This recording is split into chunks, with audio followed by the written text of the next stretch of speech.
오늘은 어제 비가 오고 장마철에 들어서서인지 하늘이 무겁습니다. 요즘 담장 밑이나 길가에 분홍색 낯달맞이 꽃들이 많이 보입니다. 꾸밈없이 솔직한 모습, 얼마나 낮이 그리웠을까요? 얼마나 간절히 기도했을까요?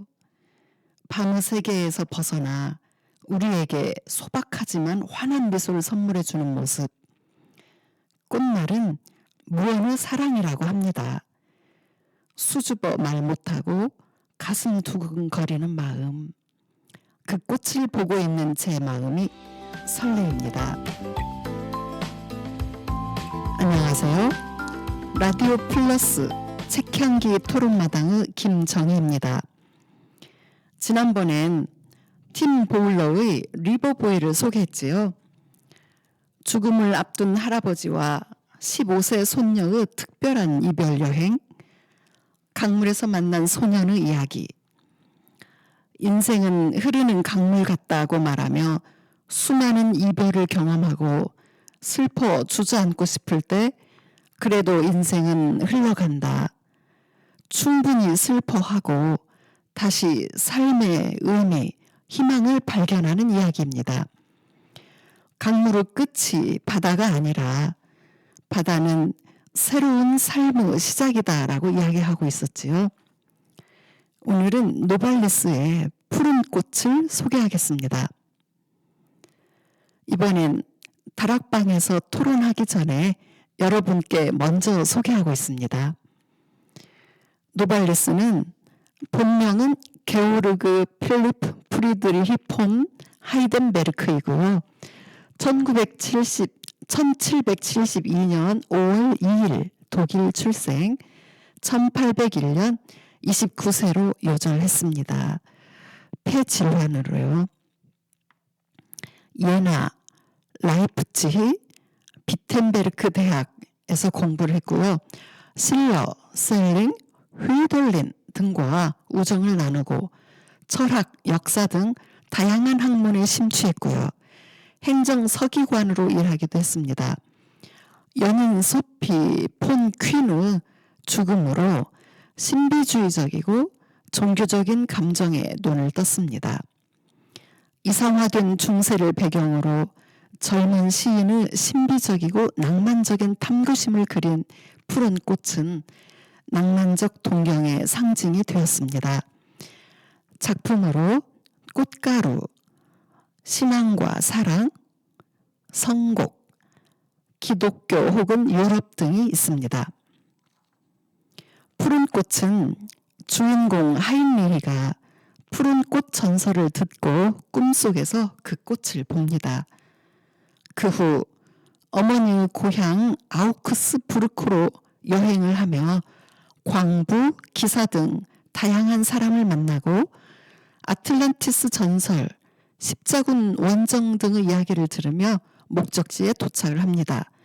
거기에서 스승 클링스오르와 그의 딸 마틸데를 만납니다. 꿈속에 보였던 푸른 꽃이 마틸데임을 깨닫고 사랑에 빠지고 클링스오르가 두루 결합을 축하하며 아르크투루스 왕국에 관한 기이한 동화를 들려줍니다. 노발리스가 죽고 1년 후에 출간된 미완성 작품으로 1부인 기대는 마무리되었으나 2부 실현은 시작 단계에서 중단되었습니다. 중세 전성기 기독교 시대가 배경이고요. 형식상 동화와 소설, 시가 어우러진 이 작품은 한 인간의 완성 과정을 다룬 교양 소설입니다.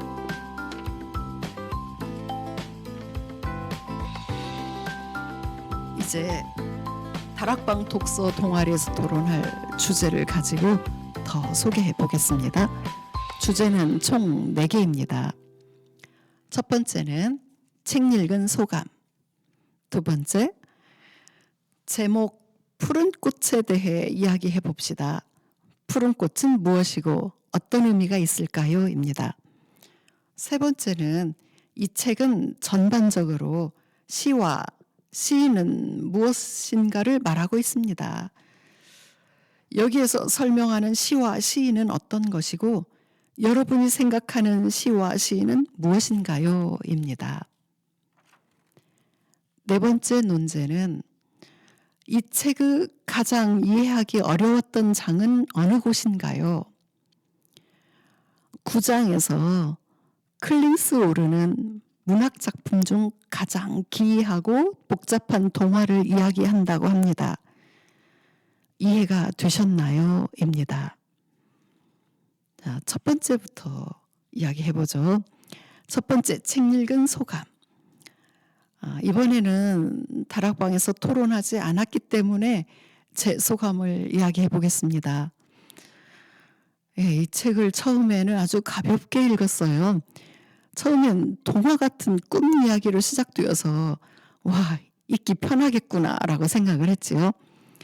후반으로 갈수록 시와 시인, 광산, 지질학, 철학, 교육, 신학, 역사 등 모든 것을 다 다루고 있어서 또 비현실적인 상상의 동화, 시들로 이루어져 있어서요.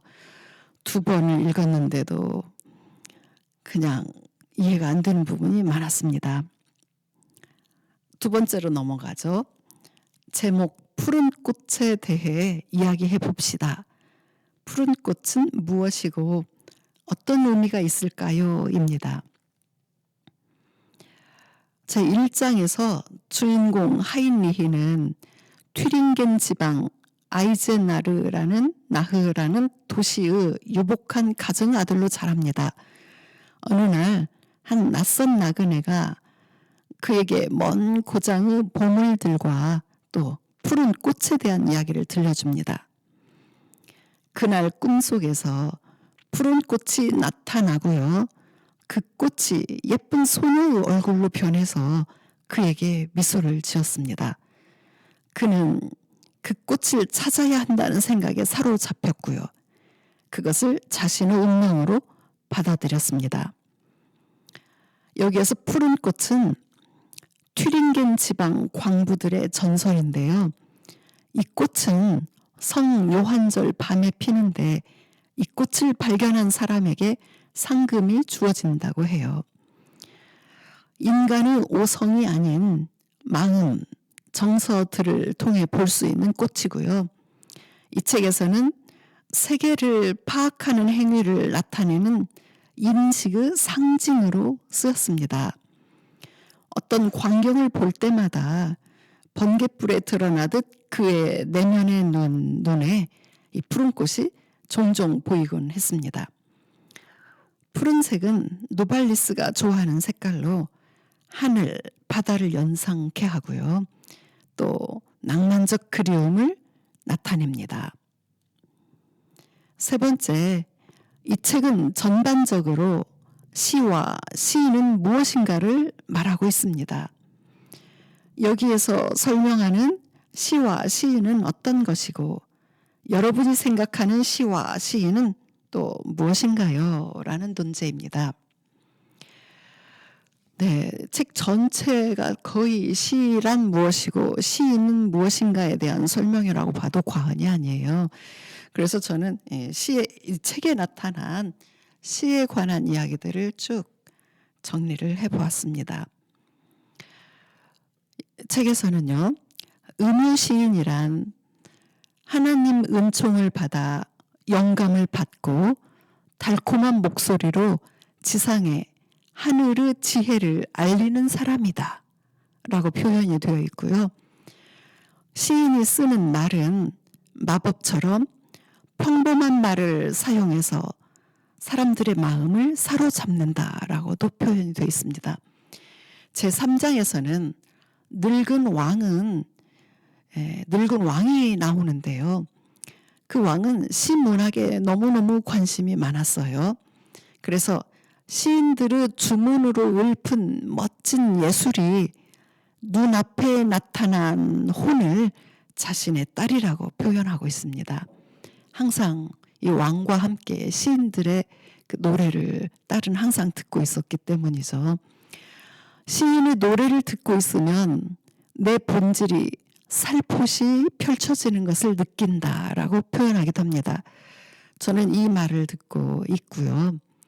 제가 가끔씩 쓰는 시가 그것을 읽는 그 독자들의 본질이 살포시 펼쳐져야 되겠구나라는 생각을 했습니다. 예, 아무렇게나 시를 써서 내놓으면 안 될 것 같다는 생각이 들었어요. 시인들의 성격은 조용하고 세계는 마음이고 활동은 성찰이고 삶은 내면의 힘을 기르는 데 있다라고도 표현이 되어 있고요. 또 시인들은 작은 일어나는 것들의 감수성이 훈련되고 그 본질의 의미를 파악을 한다라고 말하고 있습니다. 제7장에서 클린스 오르가 하인리히에게 시인이 되기 위해 필요한 것들을 설명하고 있습니다. 첫 번째는 모든 일의 성격을 꿰뚫어 볼 수 있는 안목을 가져야 한다. 두 번째는 목적을 이룰 수단들에 대한 지식이 있어야 한다. 세 번째, 상황에 맞는 수단을 고를 줄 아는 마음가짐이 있어야 되고요. 네 번째, 오성이 결여된 열정은 무용지물하고 위험하다라고 말하고 있습니다. 다섯 번째, 운명을 극복할 수 있다는 참된 믿음이 있어야 한다라고 시인이 되기 위한 필요한 것들을 설명하고 있습니다. 또 시인은 유리실처럼 민감하고 때로는 유연성 없는 돌처럼 단단하기도 하다라고 표현하기도 하고요.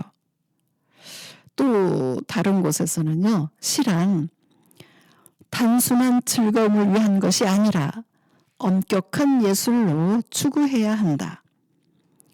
순수한 열린 마음, 민활한 성찰력, 자신의 능력을 생명력을 부여하는 활동으로 전환하고 유지시켜야 한다. 또 지식을 늘리고 통찰력을 키워야 한다. 시문학은 전적으로 경험에 의한 것, 또 가장 친숙하고 생동감 있는 것을 대상으로 한 노래이다. 세계 바깥에 존재하는 것을 세계 속에서 표현해내는 즐거움 속에 시의 원천이 있다 라고 책 여기저기에서 설명하고 있습니다. 저는 요즘 조선의 교수님 밑에서 시를 공부하고 있는데요. 그 교수님은 시란 사유, 관전, 반전이 있어야 한다고 말하고 계십니다.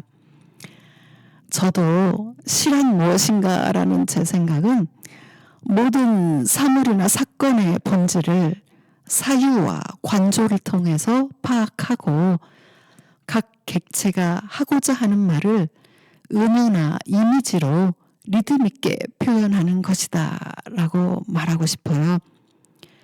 또 시인이란 자신의 경험과 현재의 감성을 통해서 사물, 사건이 무엇을 말하고 있는지를 표현하고 또 독자들에게서 공감을 얻어내야 한다고 생각합니다. 가끔 언어의 나열에 불과한 시를 쓰는 것은 주의해야 한다고 생각하기도 하고요. 네 번째 논제로 넘어가죠. 이 책의 가장 이해하기 어려웠던 장은 어느 곳인가요?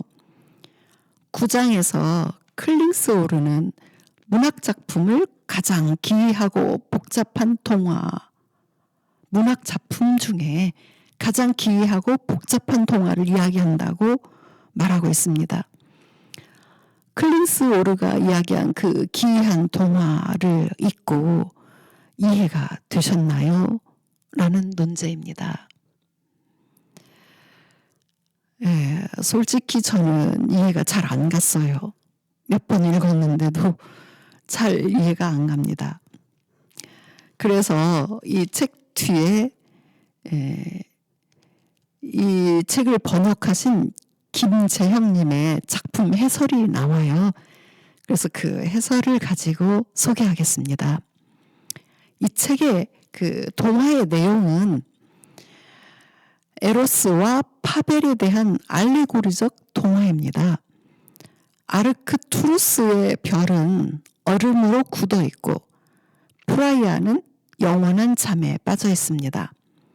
아버지와 어머니는 아들을 하나 두고 있고요. 아버지는 감각을 표현하고 어머니는 마음을 의미합니다. 아들은 에로스, 사랑을 의미하고요. 다르 딸, 상상력을 대변하는 기니스탄과 그녀의 딸 파벨은 아버지와 기니스탄, 즉 상상력과의 은밀한 관계에서 태어납니다. 기니스탄은 에로스와 함께 아버지가 있는 달로 여행을 하고요. 그때 이성을 상징하는 서기가 모반을 일으키고 어머니를 화형에 처합니다. 어린 파벨이 지하로 도망쳐 운명의 여신을 제압하고 소피는 희생당한 어머니의 죄를 물그릇에 담아 모두에게 마시라고 줍니다. 가슴 속에 어머니가 살아있음을 느끼게 되지요. 파벨이 마침내 아르크투루스의 왕국에 도착하고 얼음을 녹게 하고요. 에로스를 프라이아에게 데리고 가서 그녀와 결합, 여왕으로서 새로운 황금 시대를 다스린다라고 하는 내용이에요. 에로스의 방랑은 인간의 타락과 구원을 상징하는 순례자이자 정화의 과정이라고 설명하고 있습니다. 네. 이 동화의 의의는 18세기 합리주의와 그의 반발로 시작된 낭만주의의 싸움을 그리고 있다. 태양은 계몽주의를 상징하고요. 서기와 일당은 합리주의의 정신을 상징한다. 파벨은 시에 대한 환유이고 기니스타는 상상력, 소피는 지혜, 프라이아는 평화의 정신, 에로스는 사랑을 뜻한다라고 설명을 하고 있어요. 차갑고 계산적인 이성과 시적 자발성 사이의 투쟁이 우주적 배경으로 벌어지고요. 온갖 상징과 인물들이 등장, 시적 감성이 차가운 이성을 이긴다는 사실을 이 동화에서 표현하고 있습니다. 혼란과 악은 멸하고 질서와 선이 승리한다는 이야기입니다. 네, 여기까지 4가지의 논제를 설명했습니다. 번역하신 김재형님은 낭만주의의 중요한 것은 상징이고 낭만주의 작품은 배후에 숨겨져 있는 작가의 의도를 간파해야 한다고 말합니다. 여기에서 나온 푸른 꽃은 낭만주의의 대표 낱말인 그리움의 상징이고요. 또 노발리스가 추구하는 것은 점진적 보편 문학으로 문학 작품 속에 모든 지식 영역과 인식 영역을 하나로 융합한다는 것을 뜻합니다. 푸른 꽃에서도요, 자연과학적, 정치적, 역사적, 종교적 여러 현상을 작품에 제시하고 유추를 통해 하나로 융합하여 270페이지에 불과한데 쉽게 읽을 거라 생각했었는데요. 그렇게 만만하지 않았습니다. 하지만 책도 읽고 가끔 시도 쓰는 저로서는 이 책이 독일 낭만주의 시대의 대표작으로 이 책을 접하면서 중세의 시란 무엇인가를 많이 배웠습니다. 언젠가부터 시간이나 날짜를 세지 않을 거라고 다짐했었는데요.